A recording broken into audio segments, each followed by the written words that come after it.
জলপাইগুড়ি পুরসভার ২ নম্বর ওয়ার্ডের টুপামারি এলাকায় নিজের বাড়ির ছাদেই ড্রাগন ফল চাষ করে সাড়া ফেলেছেন মলয় কুমার রায়। তিনি বলেন, প্রথম দিকে একটু পরিশ্রম করতে হলেও পরে আর তেমন খাটুনির প্রয়োজন হয় না। আমি অর্গানিক পদ্ধতিতেই চাষ করছি। বাড়ির ছাদের ১১০০ স্কোয়ার ফিট জুড়ে মোট ২৫০টি এই গাছ রয়েছে তার। ইচ্ছে শক্তি থাকলে অল্প পরিসরেই ড্রাগন ফল চাষ করে সাফল্য পাওয়া যায় বলে জানান তিনি।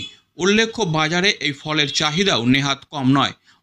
অন্যান্য চিরাচরিত ফসলের চাষের চেয়ে ড্রাগন ফল চাষ অনেকটাই অর্থকরী বলে দাবি মলয়বাবুর। পেশাদার না হয়েও শুধু শখের বশেই ইউটিউব এবং অন্যান্য সামাজিক মাধ্যমে কিছুটা ধারণা নিয়েই তিনি এই যাত্রা শুরু করেছিলেন।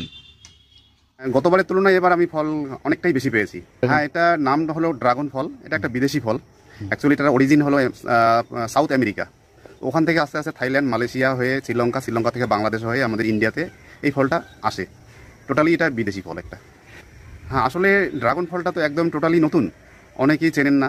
তবে আমার মতে আর কি, এই ড্রাগন ফলটা এখন যখন আমাদের ভারতবর্ষের বিশেষ করে পশ্চিমবঙ্গের অনেক জেলাতে চলে আসছে, আর নর্থ বেঙ্গলে আমিও করছি, আরও ২-৪ জন করছেন। তো সেই হিসাবে এই ফলটা খুবই একটা লাভজনক, এবং এটা একটুখানি কষ্ট করতে হয় সামান্য আর কি। গাছগুলোকে একটু লাগানোর পরে ১.৫ বছর একটু ওয়েট করতে হয়। ১.৫ বছর পরে গাছগুলো যখন একটু বড় হয়ে আসে, তার উপরে ওকে একটা সাপোর্ট দিতে লাগে। সেই সাপোর্টের ঝুললেই ওর ফল ডালে ডালে ফল চলে আসে।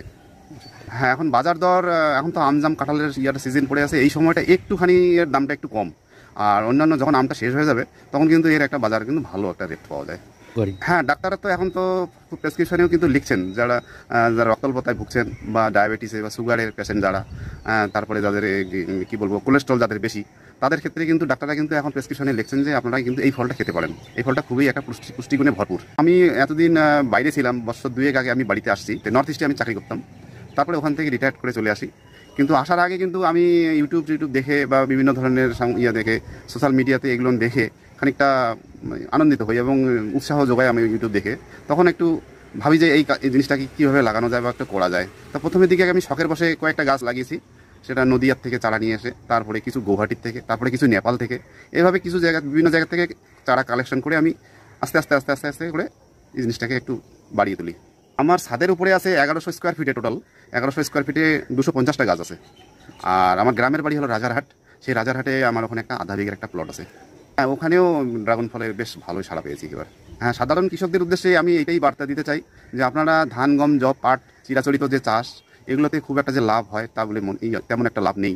আসলে ১ বিঘাতে আপনি আজকের দিনে বর্তমানে আপনি চা পাতাটাই একটু বেশি, সব থেকে বেশি লাভজনক। ৩০-৩৫ হাজার টাকা বিঘা প্রতি দেয়। তাছাড়া ধান, গম, পাট তো এ তো একদম বিলকুলই নাই বললেই চলে। সেই ক্ষেত্রে আমি কৃষকদের উদ্দেশ্যে বা সবাইকে বলবো যে আপনারা ড্রাগন ফলের চাষে উদ্বুদ্ধ হন। এই ১ বিঘা চাষ করলে আপনি ৩ থেকে ৪ লাখ টাকা পর্যন্ত আপনি পেতে পারেন। হ্যাঁ, অনেকটাই লাভজনক এবং খেতেও সুস্বাদু। সবাইকে খান, মানে একটু নীরব থাকার চেষ্টা করুন। এটা একদম টোটালি অর্গানিকভাবে আমি করছি, তেমন কিছু লাগে না, এমনি গোবর সার বা জৈব সার দিয়েই এটা হয়ে যায়।